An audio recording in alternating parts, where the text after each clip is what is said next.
Alright, we got a package here in the mail today from WeatherTech. I'd say 5 days to get it delivered. Unfortunately, they just left it right on the doorstep in the rain, so the box has a little bit of water damage.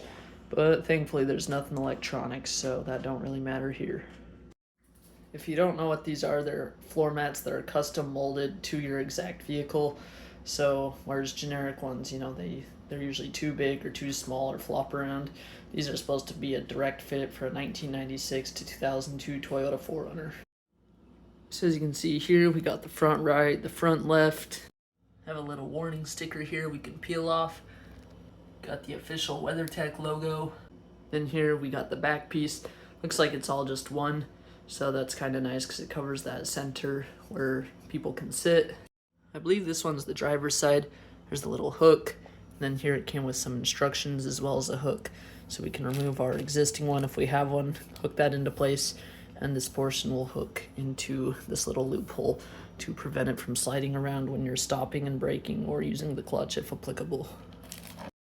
Alright, so here in the back seat, as you can see, it's pretty dirty. I ordered a vacuum for this video, but it did not come in time. So first, you'd obviously want to get this all cleaned up nice to avoid, packing that dirt deeper into the carpet. Let's go ahead and get it installed. Alright, so we got that installed. The only thing to note, here there's a little groove. That's where the seat belt's gonna go. But it's a nice snug fit. So that'll be real nice next time we go somewhere muddy. People are kicking their boots around. I can just rip this out at the car wash and spray it down. Alright, that installed nicely. Looks really good. I wanted to go with the beige, but I like the black color because it hides dirt a little bit better. And under here, just make sure that's pressed forward all the way. That looks awesome. So here we have the manual, and looks like we got this kind of retention hook, letter C.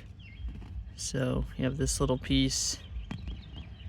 And here on the driver's side in the OEM carpet, you have this little loophole we're gonna hook it into. Alright, got that hooked in there. And as you can see, that just slides into there, kind of hooks forward so it's not sliding up in there. So unfortunately in this 4Runner, the carpets are already a little bit dirty, but perhaps I could, vacuum them when the vacuum shows up, as well as get the car shampooed or detailed or something, just to try to get it clean underneath and then kind of have a fresh start. But overall, looks really good. The beige or the tan would have looked good as well, but like I said, this one hides dirt a little more, and this is a work truck, so there's lots of mud. But thanks for watching, and subscribe for more.